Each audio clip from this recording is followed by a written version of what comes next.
Sir, your name and your date of birth? Antoine Trayvon Ware, date of birth 06/12/1997. Thank you. Can I get appearances, please? Scott Wolfram for the state, Your Honor. Thank you.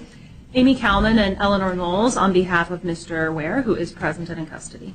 Thank you. Sir, you are here on a new case out of Superior Court. The counts are 1 count of murder in the first degree, a Class 1 felony, 1 count of kidnapping, a Class 2 felony, 1 count of child or vulnerable adult abuse, a Class 2 felony, and 1 count of abandoning or concealing dead body parts, a Class 5 felony. Does the state wish to be heard at all on probable cause at this time?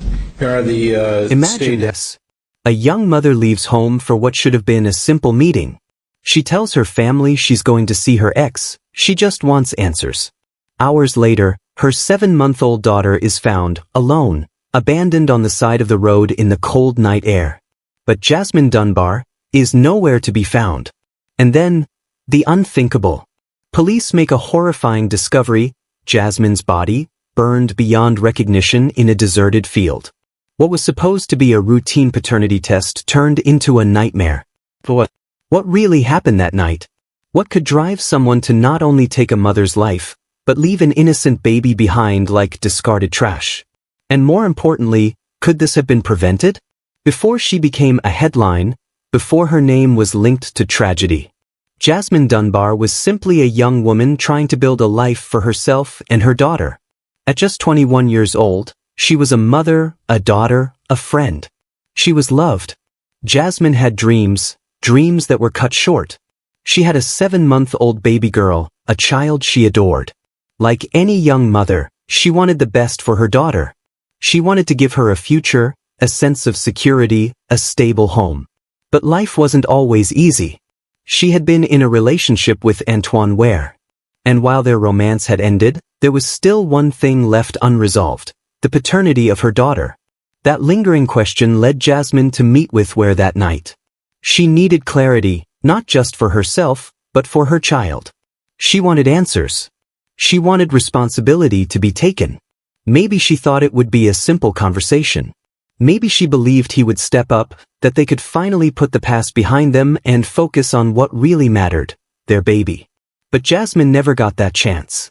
Instead, the night took a turn no one could have imagined. And within hours, the life of a young mother would be stolen, a baby left behind, and a family shattered. March 3, 2018. It was an ordinary night in Phoenix, Arizona, until it wasn't. Somewhere in the city, 21-year-old Jasmine Dunbar was getting ready to leave home. She had told her family she was going to meet her ex, Antoine Ware. The reason? The paternity test. A meeting that, in theory, shouldn't have taken long. A simple conversation, a simple request. But this would be the last time her loved ones would ever hear from her. Did Jasmine feel uneasy about this meeting? Did she hesitate before stepping out the door? Those close to her would never get the chance to ask. But what we do know is that she left that night, taking her 7-month-old daughter with her. She climbed into Ware's vehicle, and from that moment on, the timeline of events becomes chilling. At some point, Jasmine and Ware were seen together. Witnesses recall seeing her in his car, her baby in tow. Nothing seemed out of place. But then, the hours passed. And Jasmine never came home. No messages. No calls. No explanation. Just silence. Her family tried to reach her, but their calls went unanswered. And as the night stretched into the early hours of the morning, an unsettling feeling set in. Something wasn't right. Something was very, very wrong. And soon, police would receive a call that would confirm their worst fears. It was late, just before 10 p.m., when a call came into Phoenix police. Someone had made a disturbing discovery on the side of the road. The baby. Alone. The infant was strapped into a car seat, left out in the open as temperatures dipped into the 40s. There were no parents in sight, no signs of an accident, just a helpless 7-month-old, abandoned in the dark. Officers rushed to the scene, finding the baby exactly as described. But what they found nearby made the situation even more unsettling. Lying on the ground was a single adult shoe. A diaper bag. And inside that bag? A wallet. Inside the wallet was an ID. Jasmine Dunbar. Her baby was here. Her belongings were here. But Jasmine herself? She was nowhere to be found. Immediately, red flags went up. Who leaves a baby like this? And what? If this was just a case of a parent in distress, where was Jasmine? Why wouldn't she have called for help? A mother's worst nightmare had suddenly become real, except Jasmine's family didn't know it yet. They had already been trying to reach her. The unanswered calls, the silence, it all made sense now. Something was wrong. And when they got word that her baby had been found without her, panic set in. This wasn't just a case of a missed call or a delayed visit. Jasmine was missing. Her family immediately reported it to police, but no one was prepared for what they would soon uncover. Because the truth? The truth was far worse than anyone could have imagined. As police searched for Jasmine, one name kept coming up, Antoine Ware. He was the last person to see her. He was the reason she left home that night. And now, her baby had been found abandoned while she was missing. It didn't take long for detectives to bring him in for questioning. At first, Ware had a story. A simple one.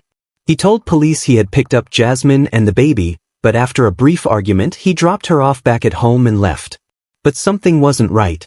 The evidence didn't match his words. If Jasmine had been dropped off safely, why was her baby found alone? Why were her belongings scattered on the street? As investigators pressed him, his story started to unravel. The lies couldn't hold up. And then, the truth came out. Ware finally admitted what really happened that night. And it was worse than anyone could have imagined. According to his confession, he and Jasmine argued inside his car. Tensions escalated. And then Ware snapped. He punched her. Again and again. When she stopped moving, he panicked. He drove to an open field and left her there, alone, in the dirt. But that wasn't the end. He got back in his car and drove off. But something made him turn around. He went back to the field. This time, he had gasoline. He poured it over Jasmine's body. And then he lit a match. He stood there and watched as the flames consumed her. He watched as the evidence of what he had done burned before his eyes. And the baby?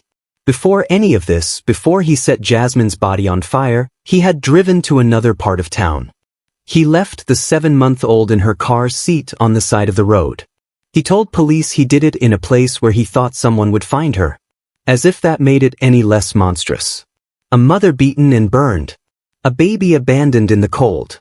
And the man responsible? He sat in an interrogation room, telling the story as if it were just another night. Antoine Ware was arrested and charged with first-degree murder. Scott Wolfram for the state, Your Honor. Thank you. Amy Kalman and Eleanor Knowles on behalf of Mr. Ware, who is present and in custody. Thank you. Sir, you are here on a new case out of Superior Court. The counts are 1 count of murder in the first degree, a Class 1 felony, 1 count of kidnapping, a Class 2 felony, 1 count of child or vulnerable adult abuse, a Class 2 felony, and 1 count of abandoning or concealing dead body parts, a Class 5 felony. Does the state wish to be heard at all on probable cause at this time? Your Honor, the state has significant concerns about the subject's flight risk, safety to other witnesses in this matter, and to the community based on the facts that have been provided in the probable cause statement. It's self-explanatory in terms of the nature of the allegations before the subject. State's requesting a $1 million security appearance bond in this matter. Okay, thank you. We'll get to that in a moment. The court is appointing the Public Defender's Office to represent you, Mr. Ware. You have a status conference on March 15th at 8:30 and a preliminary hearing on March 19th at 8:45. Both of those are at 175 West Madison. Do you wish to be heard on release conditions at this time? Yes, Your Honor. There's nothing in the Form 4 that would indicate there is any threats or danger to any witnesses. There's no indication that Mr. Ware has any failures to appear or any criminal history of any kind. Additionally, Mr. Ware is employed. He is an electrician with Dunbar Electricity. He's a high school graduate. And he has, as I said, no criminal history of any kind. He also has substantial local ties with a mother, brother, father, and aunt, all living in Phoenix.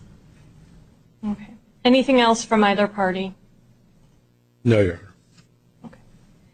The court is going to set a secured appearance bond in the amount of $1 million. Mr. Ware, if you post that bond, you will be on pretrial supervision with electronic ankle monitoring. You may not return to the scene of the crime. No contact with any of the victims or next of kin in this case. No contact with any of the witnesses or officers. No weapons, no drugs without a valid prescription, and no alcohol. Is there anything else that I need to address from either party at this time? Your Honor, have you found probable cause on all of the charges? Yes, I have. Did you wish to be heard on probable cause? Your Honor, I would like to note that there is no indication of any premeditation or premeditation style action in the Form 4. The entirety of the state's evidence as to Mr. Ware's alleged involvement comes from statements he's made to police, none of which back up any premeditation or possibility of premeditation. Mr. Wolfram, do you wish to address that or no? Your Honor, I believe the probable cause statement is clear as to the nature of the actions that took place here. The court does find sufficient probable cause for all was four counts at overwhelming. this time. His confession, the abandoned baby, the burned remains of Jasmine Dunbar, it was all there. There was no way out of this. No excuse. No justification. And yet, instead of facing a lengthy trial, Ware made a decision. He took a plea deal. In court, he admitted to the murder. He admitted to leaving Jasmine in that field. He admitted to setting her body on fire. He admitted to abandoning his own child on the side of the road, knowing she was helpless. For his crimes, Antoine Ware was sentenced to life in prison without the possibility of parole. He would never walk free again. Never have another chance to hurt anyone else. Prosecutors called his actions calloused and inhumane. And how else could they describe it? A man who showed no mercy, no regret, no second thought as he erased the mother of his child from existence. But no sentence could undo what had already been done. No punishment could bring Jasmine back to the people who loved her. She was gone. Her daughter, left to grow up without the mother who had fought so hard to give her a future. And her family, left with nothing but memories and the unbearable question. But Jasmine Dunbar's daughter survived that night. Against all odds, she was found before the cold, the darkness, or something even worse could take her. But survival came at a cost, one she will never fully understand. She lost her mother before she was even old enough to say her name. Jasmine never got the chance to watch her daughter take her first steps. She never got to hear her say, "Mommy." She never got to see the woman she would become. Instead, her life was stolen by the very man she once trusted. A man who was supposed to love and protect their child, not leave her on the side of the road. This case is more than just a horrific crime.